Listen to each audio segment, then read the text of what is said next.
Yeah, exactly. Thanks for coming to our TED Talk. This is Gregg Wilson and Rhian Liam. Don't, bruh. Did you change it? Changed on my driver's license. Oh, I didn't know you changed it. Yeah, I was actually about to ask you if you changed I it. did. No hyphen? No. Just, Bruce Jones. are you going to change it on your Instagram? No. I'll keep professionally. I'll keep Yeah. RJ. RJ, yes. Everyone, his whole Oh, that's family good. call me RJ. Oh, they do? Better than R&R. Yeah, R&R just sounds Oh, that's a great nickname, RJ. weird. RJ. Your name's getting changed in my phone. It's RJ now. RJ. It's just big head at the moment. Yeah, cool. So let's address the elephant in the room. If you sit here. Yes. Yes, it is. So this is our second attempt at this podcast. They really didn't need to know. You did. Yeah, they did. I don't lie to people, you know. Keep it honest. But we have Rhian back after her holidays, which has been good. She can barely walk because training is a thing. Yeah, listen, taking almost 5 weeks off because I had to go to nationals. So I really only trained 3 days last week. Yeah. And then I was working Thursday, Friday, Saturday, Sunday.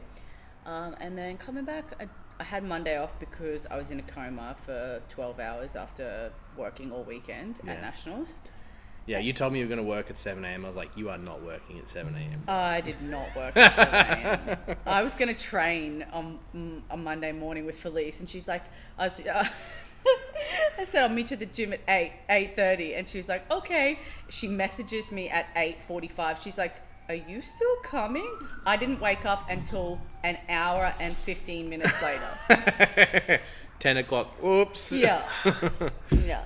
Well, that means you need it if you needed to sleep in. Yeah. No, it was awesome Big weekend, weekend, but we're just like there 13, 14 hours straight, and obviously you're riding the highs and lows of all the lifters. Yeah. Emotionally draining. Yeah, it was just a lot, and then I was also learning a lot, so it was just, it was heaps. Rhian had her first coaching experience at the Australian National Championships. I did, yeah, and it's savage. Yeah. It's so savage. Not between the lifters. The lifters are all like happy, like chilling on the sides. It's the coaches that are coming up with the tactics to like throw other people off. It's intense. It's really It's cool. more like you nominate your lift and you pretend like you're about to hit it, and then you're like, no, we're going to skip. No, That type of tactic, or? Well, yeah, similar, but like basically when you weigh in, you have to put your starting snatch and your starting clean and jerk down. No one puts their accurate weight down. Yeah. Everyone puts like 5-ish kilos lighter than what they're going to go out on. Yeah. Because also you just want to make sure you can only increase by a certain percentage or decrease by a certain percentage for the opening lift. So you don't want to be like, oh, I'm going to hit 75 kilos for my first snatch today, and then you warm up and you're like, oh no, I can't hit 65. You know, so you just want to have a better gauge. So you go in with a plan, but you put in a couple kilos lighter. But then when you go to do everybody's count, so as a coach, I have to count how much time and how many lifts, say, Liam has before he has to go out on the platform. Because everybody who's lifting a lighter weight than him has to lift before him. So you have to... So obviously I'm lifting last. Yeah, big dog. So you have to figure out that timing. But if no one's put in their accurate numbers, you have no idea if someone's going to... Some people were jumping 10 kilos. They'd put like 60 kilos down and they're opening on 70. And you're like, what? You know? And then you've lost 6 lifts. So it was like, you had to...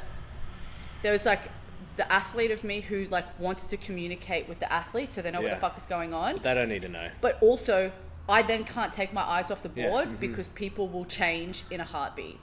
And so you have to like be okay with being a lifter and being able to kind of just sit there and just be told what to do and be patient. And then as a coach, you have to make sure that they stay like that. They don't start getting antsy and doing stuff they shouldn't be doing, but also that you're not fucking up their count. It's pretty cool. It's a lot. Yeah. It's way more than way more on the coach than I ever thought. Yeah, that's exciting though. Yeah. Yeah. Would But you had a good would time. they be ever hitting their first attempt in the warm-up? Some people do. Because if you don't know when you're going to lift, you'll be like, I know I can get this weight. You hit it, you don't know if you're on for another 5 or 10 minutes. You It just hit it again. feels like a waste having to hit a weight twice, in my opinion. No, yeah. So the only case in which someone would hit the same weight is, let's say I put your opening weight at 68 kilos for your snatch. We're warming up out the back. You hit 64 and it's like, oh, that wasn't great. Yeah. And then we had the intention of, let's say, bumping you up to 70 kilos. And so your last warm-up weight was 68 kilos and you missed 68 kilos. And we didn't have enough time to make a change, or they were already on a certain weight on the bar where you had to go out at 68 kilos. That's the only time I'd really ever get you to... I wouldn't ever get you to do that warm-up weight like intentionally out the back. Do you know what I mean? Yeah. Yep. Yeah. Anyway. But yeah, it was intense. It was Good awesome. time. So the intention and purpose behind this video was to firstly just get everyone together and have a chat. We're going to touch on the program from each of our different perspectives, and not just from this block perspective, but from an overview as well for what we're trying to achieve towards the back end and into the middle of next year. And, you know, just talk some shit and potentially review the CrossFit Games as well. Yeah. So, shall we do what we did last time and we'll just talk about the games first now that we can talk about the actual full thing, and then we can finish off with the programming and sort of like nut out anything that, you know, any questions that people might have or have asked in the past about what they think about the program and stuff. So last time we did this little dry run, we had predictions on the CrossFit Games, and we don't need to air that because none of it came true. Predictions were all fucked up. But on a scale of 1 to 10, what is your thoughts on the CrossFit Games compared to last year or the year before? I enjoyed it a lot. I didn't feel like there was... So my biggest problem with the year before was I felt that there were a couple of gimmicky things that kind of they put in there, and it wasn't impressive to watch. All it was embarrassing the athletes, being like, look, see, you should have been practicing everything and you didn't practice this last year. Rather than being like, hey, let's showcase how good these athletes are. And I think it is important to test these guys, and I think they nailed that this year. They did some stuff that people may have or may have not practiced, but also wasn't so outlandish out of the normal sphere of training that they could still nail it and look good after a couple of rounds. So I thought they really executed that aspect. What was your like favorite and worst part, or like most interesting part and most critiqued part? My favorite part, I think, was watching the Helena, that version of Helen, the 3 rounds, 400-meter run, 12 bar muscle ups, and 21 dumbbell snatches. That workout could have been so easy for them to be like, oh, we're going to do super fucking heavy dumbbell or whatever, but they just kept it simple and let the athletes make a show of it, and it was Great. so good to watch because it was also the last workout before the first cuts. So just So everyone fought for it. Everyone was fighting so hard. It was really, really, really good to see. I loved it. That workout, in my opinion, the stimulus that they showcased is the exact same stimulus that I felt the first time I did Helen Unbroken. Because the intention is to always push really hard on the run. The pull-ups and the kettlebell swings were always intended to be unbroken. And so their version, the best, almost everyone was doing unbroken bar muscle ups, and obviously I think I didn't, unbroken snatches. except for maybe in the first heat of the one or two ladies. people. I don't think the I saw majority were anyone doing break unbroken muscle up. everything, and it all came down to how much 12. grit and determination you have on that run. And it's a running workout, 100%. Yeah, So it still and- felt like a running workout for them, which is honouring the stimulus of the workout. What absolutely blew me away was their times on their 400 meters. Yeah, weren't they doing they're like 90 120s? to 90 kilo guys running a minute 15 400s. Insane. Like, we don't know if it's exactly 400 meters that they're running, but even if it's 350 meters, oh, because who was someone? it was close enough. Yeah. Whatever. Just like the 5K. Yeah, the 5K was a little short, but anyway, like, it's funny watching these guys run. They don't look like they can run because they're quite muscular, and then you look at the times they're running and you're like, that is very impressive. Like, super impressive. So Yeah, I know, that was my favourite. Most critiqued, I hated the 40-minute bike ride. First event out the gate of the games, you've already got a 5K announced. Like, everyone knows we're running a 5K somewhere, and then you're making them do a 40-minute AMRAP on the push bikes. I just didn't like it. I thought they could very easily have combined those two events and gotten the same result. Like, do 5 rounds of a 1K run and a 1K bike, and you're testing both things. Probably the same people still win those events. I didn't love it, but other than that, I couldn't really complain about it. Last year's first event was a bike ride. Yeah. And maybe the year or the year before that was the crit. That was Also the first event as well. Yeah. And I just feel like it's nothing new, but the risk of people stacking it, Yeah, I hated cutting that as their well. knees, getting stitches, potentially getting concussed. 40 people on a track as like 10 meters wide, 40 people on bikes starting in a rolling start. People are going to fall off, and you're like, you could be like, oh yeah, but you should be able to manage that because be ready for anything. But it's a race. People are going to cut you off. I'm not going to be ready for injury. Yeah, exactly. So I don't know. I didn't love that. I would have really liked to see combine the 5K run and that, make it 5 rounds of 1K and 1K, and send people in wave starts so that they're not running into each other. I just didn't make sense to me. But the rest of the weekend for me was probably one of my favourite ones to watch, especially because there was no dominance. No one dominated the field. It was just really good CrossFit. Anyway, I've now spoken 10 minutes about what I thought. Did you watch it? I only got to see some of the shorts. I haven't watched it in full yet, but I do plan on it. I agree with you. I don't like the bike ride, the 40 minutes of bike riding. I think that definitely could have been done in a different way, and still achieved a similar stimulus.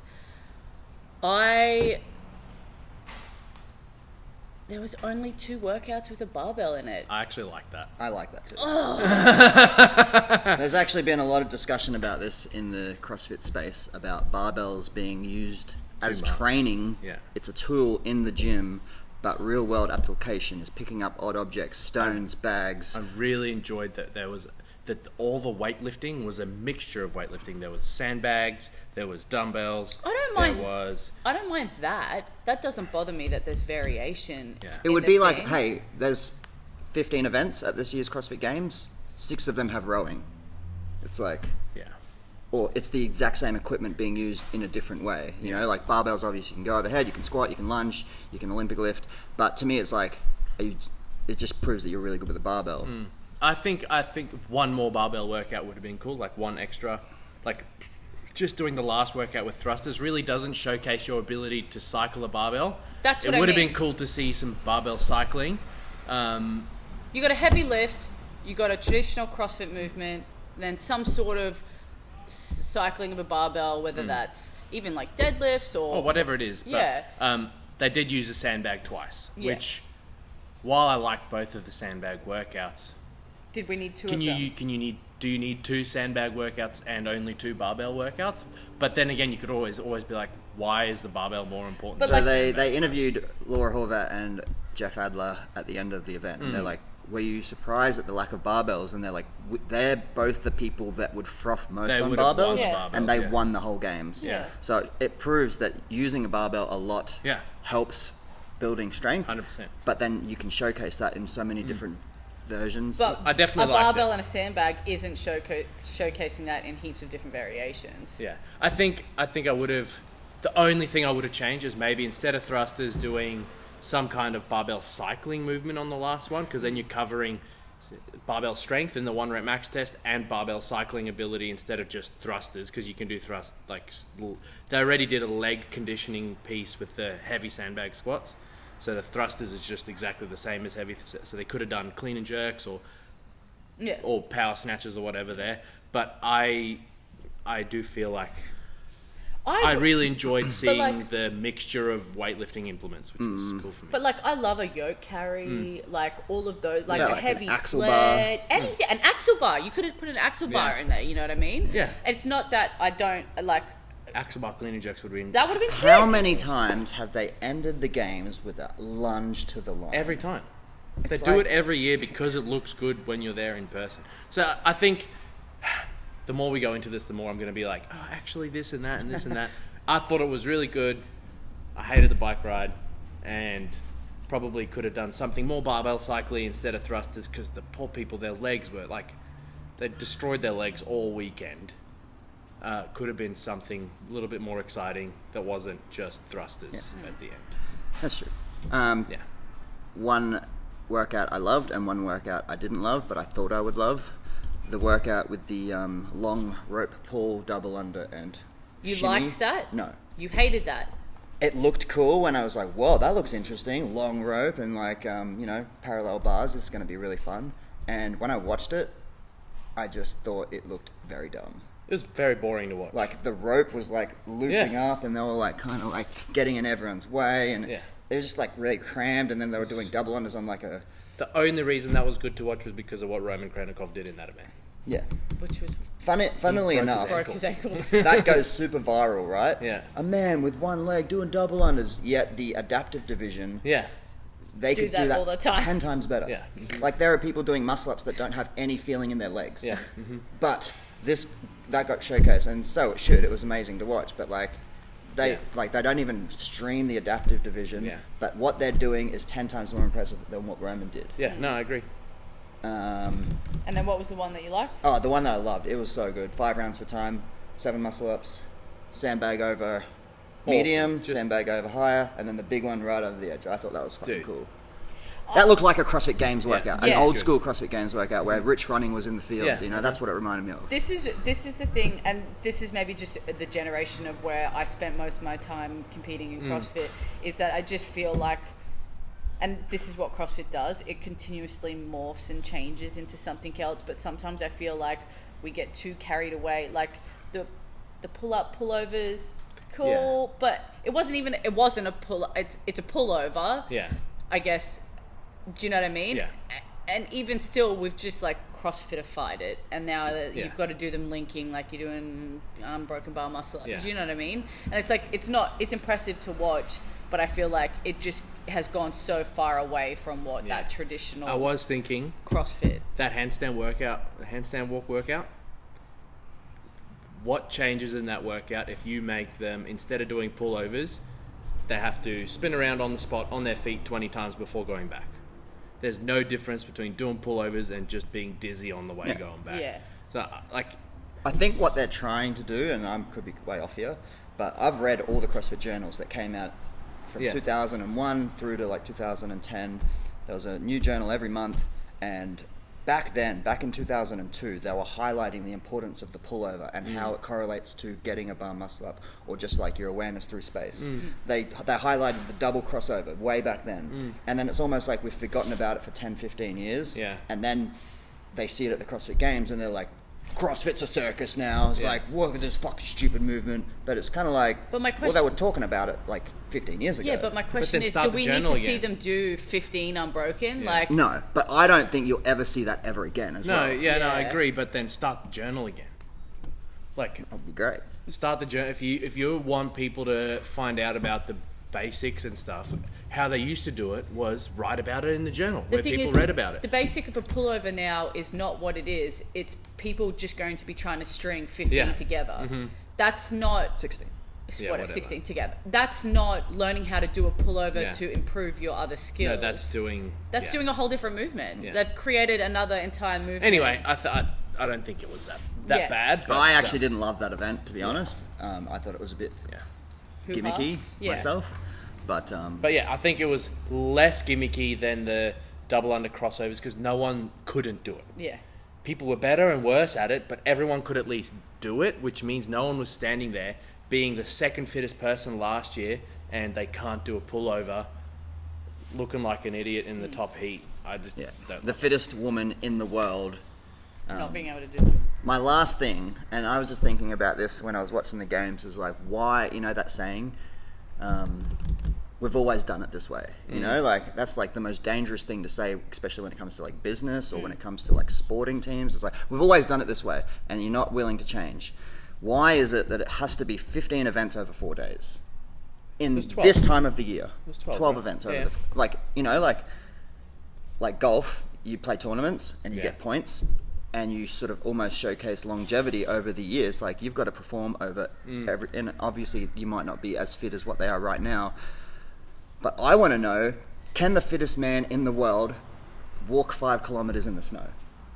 Yeah. I want to know, what does the fittest man in the world look in December? You know, like, why does it have to? Why is the equation 12 to 15 events over 4 days? That's it. It's in. That would be every interesting. single time. It would be interesting, and I would be a big advocate for moving the games to a different country every year. Oh, I would love to see it in a different country. Because then you could do stuff like that. You could go to Iceland in the winter and be like, okay, this year one of our events is we are skiing. We're in the fucking snow now, guys. You've got Rogue, you've got the CrossFit Games, you've got Dubai, and let's say Turin. Let's say you've got 4 events over the space of the year. And the winner is the person who did the best over those. One's in the snow, one's in the desert, one's in a nice climate, and one's at high altitude. You know, just for example. That would be cool. That would be it's cool. just Something harder just to a little bit. pull off. I know it's just a money thing. But also, Financial. People I think aren't then gonna you do get the actual fitness of the person, right? Because they've got to be fit all year round. That means that they've actually got to decrease their training volume. So they across might not the look year. as fit as what they do right now. Because what happens at the it's games more is realistic. they prep for 8 weeks and they are freaks, but then for the next 2 weeks after the games, it's like bodybuilding, right? Comatose. Like, you're useless. You're actually at your worst when you're on the bodybuilding stage, and it's probably not far off for these CrossFit athletes. They are probably as close to breaking point as they can get. It would be interesting to see how they could go across a whole year rather than just one week pinpoint event. And I think it would be good for the athletes too, because sponsorships would be better because you're performing 4 times a year instead of once a year. Yeah, that's a good point, Greg. I like it. Yeah, I think it's just going to come down to the financial ability of most of it those might not be write a as message to promotable Dave as well. Castro. I was just thinking that, like, why does it always have to be done this way? Yeah, no, I agree. Next topic. Programming. Yes. We're probably halfway through this block, you'd say? 4 to 5 weeks? This is third week 3 out of We're 9. nearly finished week 3. Oh, right. Yeah. Yeah, so we're coming up to Third. week 4. Yeah. Nearly. Of 9, Yeah. I think. Did you want to go over what you're highlighting for this training block and what we're building to? Yeah, I'll start. Actually, I think it probably works better if you start, and then I'll build on you, because my gymnastics and other stuff that I'm doing is very heavily based on what the Everything else. everything else. So we'll start with the weightlifting. Maybe we'll The move need for this speed. a little closer to you. There you go. Yeah, so we are currently in like a power development, speed development block. And the thing we have just gone through is like this really big strength building phase. So we've just done squatting multiple times a week, lots of heavy weightlifting. We've built like a really good strength foundation. And we're now trying to morph that into something that's powerful and fast. Now, that doesn't just benefit weightlifting. That benefits, obviously, cycling a barbell in CrossFit, cycling wall balls in CrossFit, being able to, develop power and speed to get a sandbag over your shoulder. It translates into a lot of other things, not just your strength work or your lifting work.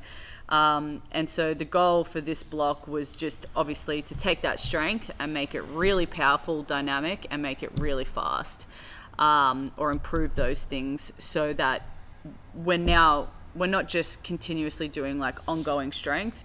We're actually looking at the movements and how we can develop them as a whole instead of just like plodding along on another strength program. When it comes to developing strength, there's more than just 5x5 back squats or whatever it is.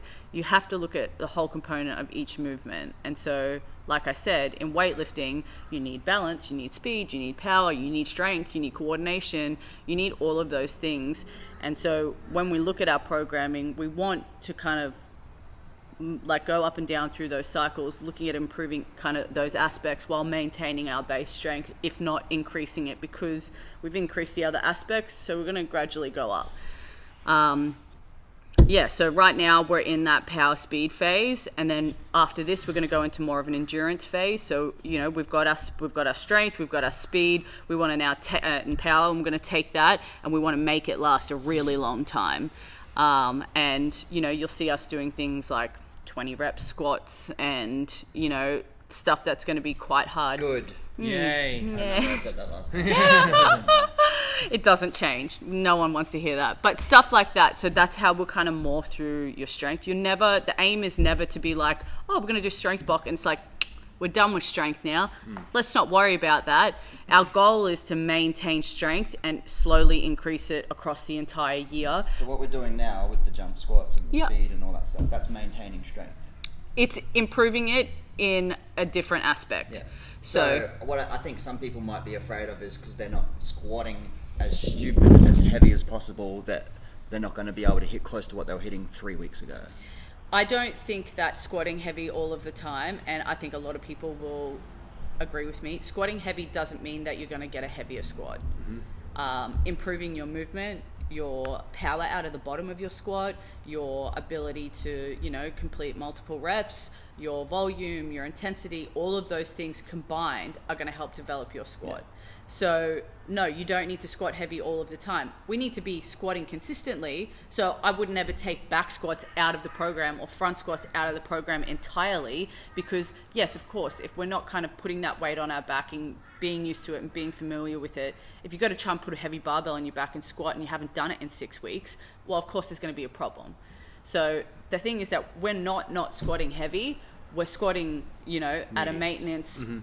So it sounds like it's very obviously very deliberate what you're doing.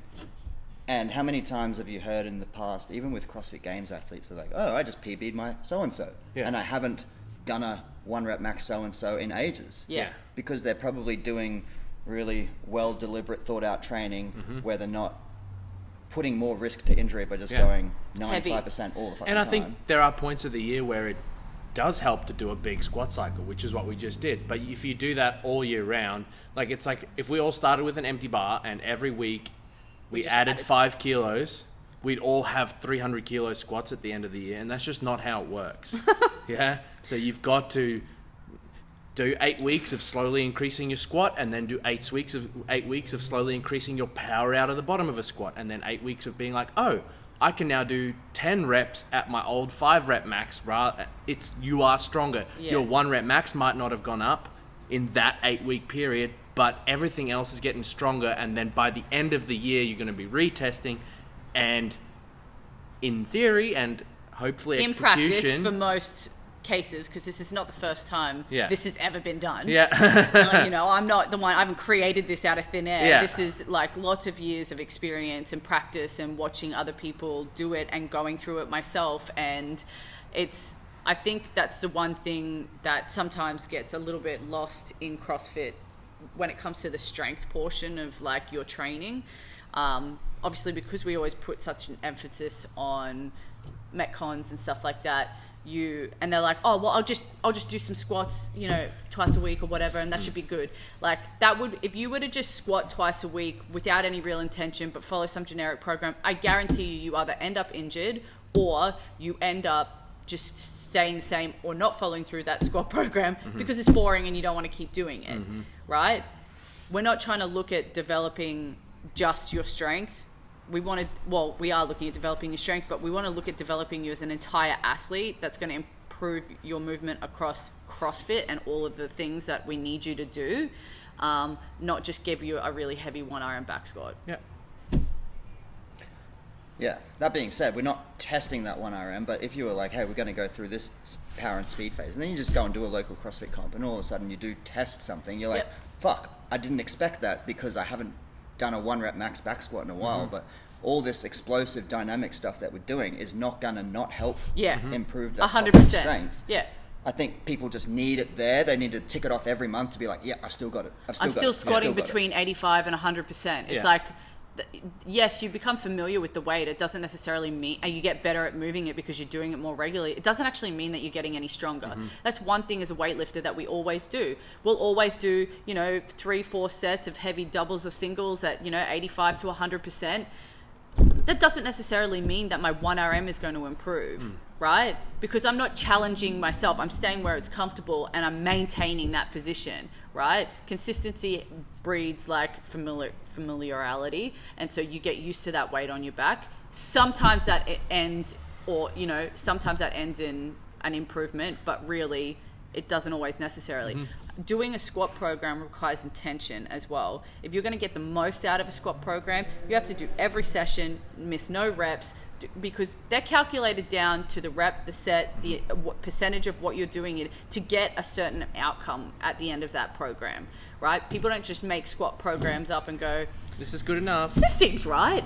If you go and read about it, how people calculate squat, they're talking about tonnage of weight moved every set. Do you know what I mean? So it's way more of a precise science than like just doing squats twice a week, you know, at a moderate to heavy weight. Yeah. Yep. Something I did want to touch on as well, and I would be the only one, I guess, to talk about it because I'm 40, but like just touching on like masters athletes and like people that have maybe been in this game for a little bit longer, or they're older, or, you know, like they're just coming towards that back end where they're maybe not interested in finding a new 1 rep max anything anymore. Their goal isn't to put on 10 kilos on their snatch or whatever.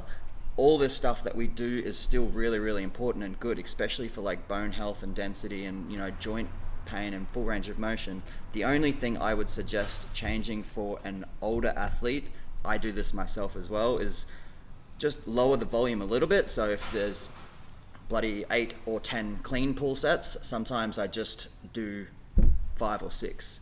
And even if I'm tweaking the program a little bit like that, just because I know I'm pulling heavy off the ground a lot, or I'm going below parallel 2 or 3 times this week, I just lower the volume a little bit, or I'll have a full-on rest day on Thursday. Rather than feeling like you have to do every single thing to a T or else you're not going to get anything out of it. And I think a lot of people fall into that trap of like, I missed a day, so I'm going to catch up on that day. All of a sudden you're going overhead twice in 2 days or something like that. It ends up messing with the program as a whole. Yeah, and just sometimes if you're feeling beat up, you're better off missing something and not doing it rather than missing it and trying to catch it up with doing a double day. Doing it later. Yeah. But that's being smart with your like being smart with your body and understanding. And that's different for everyone as well. I just don't think we highlighted enough like the older generation that still fucking come in every single morning or nighttime, and they just maybe don't need as much, or their percentages might be just, I guess they're the same percentages, but they're a little bit lower. But I think that goes for everyone. If you have a dodgy back that gets sore when you pull off the ground a lot, and you see this week as 4 days of pulling off the ground, then you know, hey, maybe instead of doing 10 sets on all those 4 days, I do 5 sets on all those 4 days. Like, you're adults. Yeah. You can do Or that. you give yourself a quota of like, this should only take 10 minutes. Yeah. So I might get through 3 to 5 sets of that rather than like 8 sets and drag it out to like 20 minutes. I think like, I mean, but even like I had 4.5, nearly 5 weeks off. I haven't done a full day. I haven't come back and done a full day yet, I don't think. There's always been one aspect because, and I've reduced the weight on a lot of the workouts. I've not hit... You're doing exactly what you'd tell a member to do. Literally, I've not hit a single percentage for anything. I haven't matched any percentages based off of what my 1 RMs are. I think people need to hear that more often. Yeah. Because I do that as well. I'll tweak my percentages if I'm feeling a bit beat up, or if I just came off the Touring Pro or a competition. And I don't think I verbalize that very much sometimes. That well, you're not going to tell people, hey, by the way, this is why I'm changing it. I didn't do what I wanted to do today. But like a lot of the members do look up to you and you and me, and they're like, oh, I wish I could do what you do. But it's like, well, I forgot to let you know that I actually didn't do RX today. I actually scaled today, And that's honestly when I put my scores in for a workout, I'll always put if I scaled it or not. Like, I'll always put like what I'm doing, because that is what I would tell anybody to do. But also, I just think it's important to listen to your body. And right now, after 5 weeks off, no, that's good. I'm not hitting percentages, so be smart with that. Listen to your body. I go off an RPE, so I'm like, if it's 80%, I'm like, this should feel like an 8 out of 10. And eventually what will happen is after a few weeks of training, my body will catch up. It won't be so sore, and I'll be back to lifting my normal numbers anyway. So we're going through this speed and power cycle right now. What's to come, and what's the plan?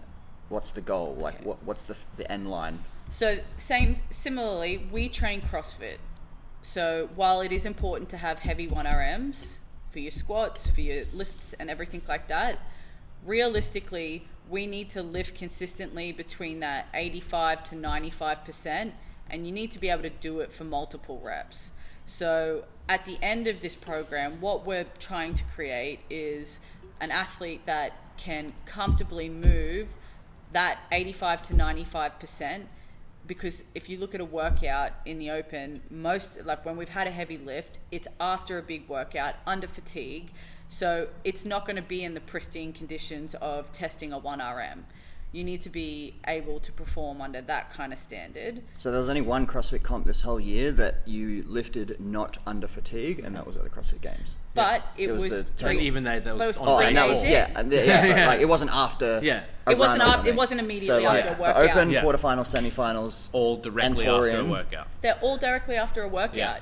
So yes, it's important to keep increasing that 1RM strength, but we're trying to also increase your capacity to kind of push that limit between that 85 and 90% doing multiple reps. So that's like the end goal. So when we get to a workout, you can be like, I'm going to do pretty fucking close to my 1RM because that's how I've conditioned myself to go.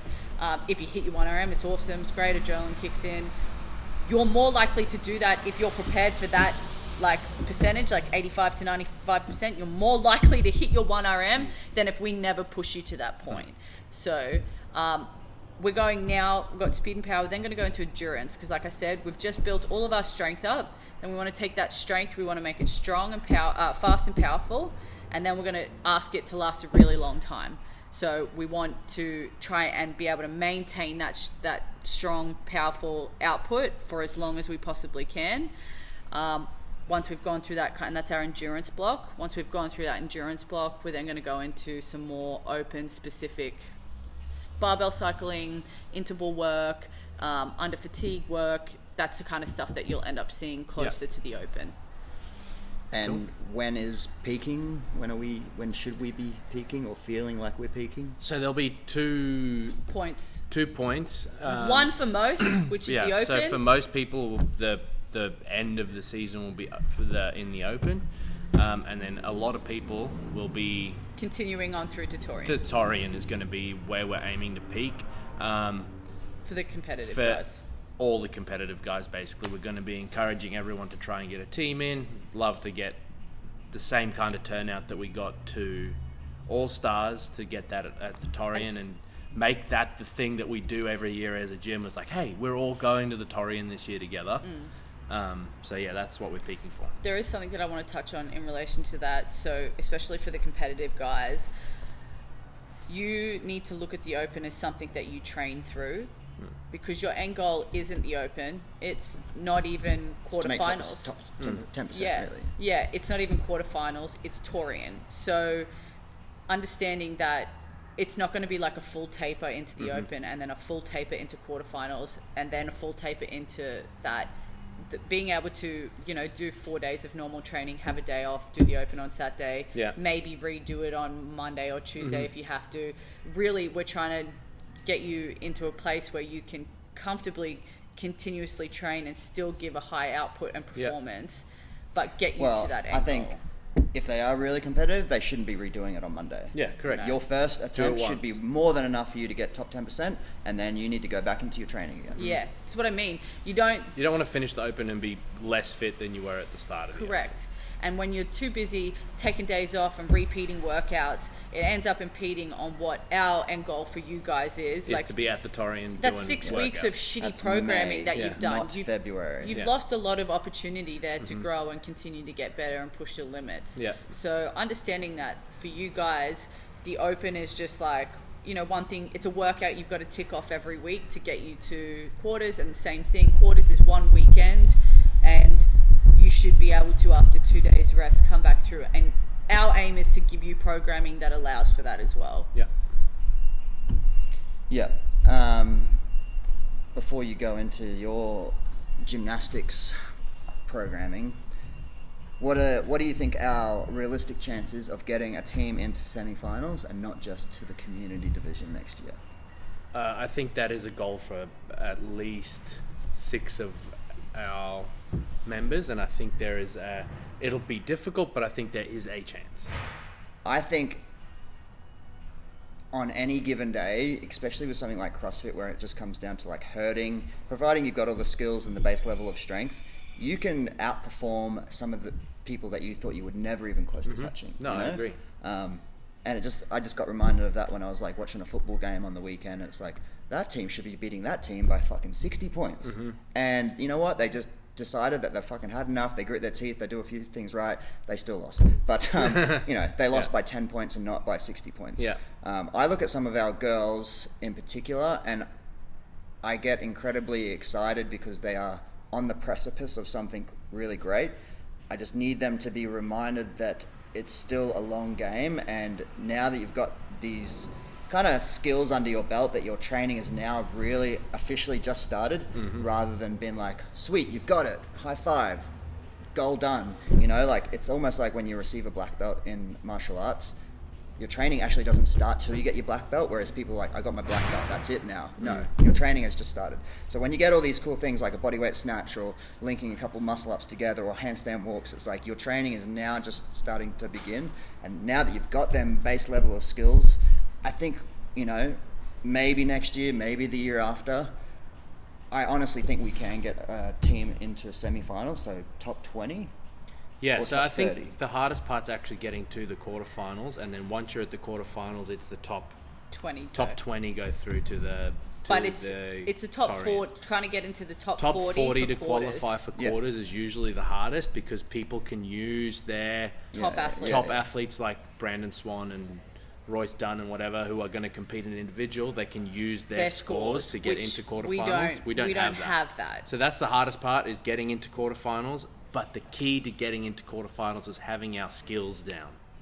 Yeah, it's very rarely going to be, oh, I was the fittest because I could do the most double unders. It's always going to be, hey, I couldn't string my ring muscle ups together and it cost my team a spot in the quarterfinals. And that is why we are putting a huge emphasis every week on practicing our gymnastics and extra accessory work.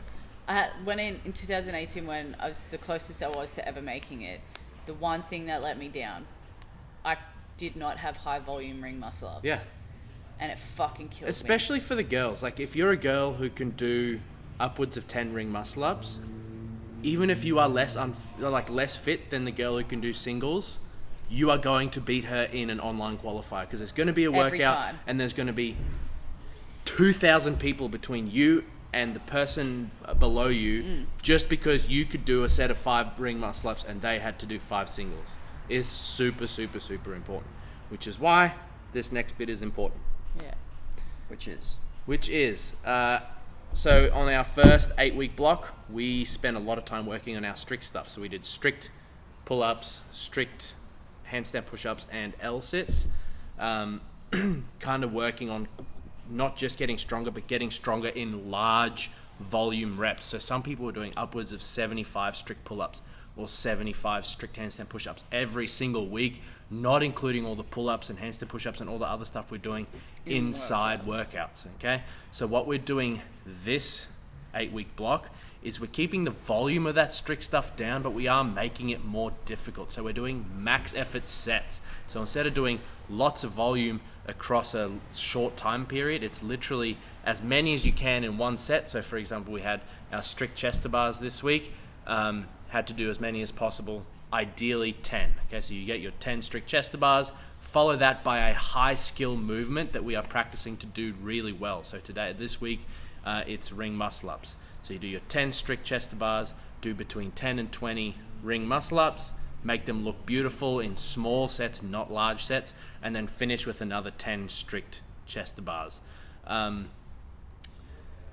That theme is going to continue for the whole 8 weeks, and the emphasis here is practicing really good movement. For the handstand push-ups, it's every week, it's alternating between handstand walks with turnarounds, and wall walks.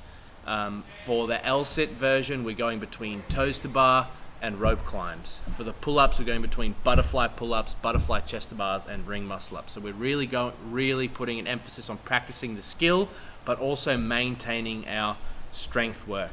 That is going to flow into doing these things under fatigue in workout scenarios, starting with the 10-minute EMOM of a 200-meter row straight into 50 pull-ups for time. Can you do that?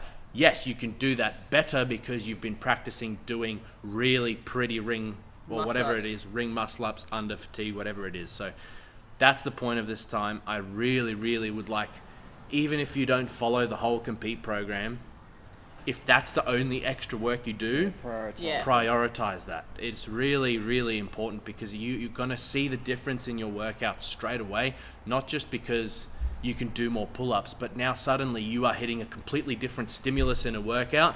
The workout that would usually be muscle fatigue for you is now going to be a cardio workout, because you've been doing a little bit extra work on your pull-ups. So quick note is, like, every week I will have a note saying, hey, we're doing max effort strict handstand push-ups. It needs to be a minimum of X amount of reps, and if you can't do that minimum reps, accumulate it in this way. So whether that is using band on your pull-ups, or decreasing the depth in your handstand push-ups, or doing them kipping, or whatever it is, watch the videos that I post on SugarWOD. I explain these things in depth every single day. So yeah, that's the gymnastics that we're doing, and these are going to be backed up by doing pretty high volume bodybuilding stuff that will complement the gymnastics thing. So we are making our chest stronger for our dips. We are making our pulling stronger for our muscle ups.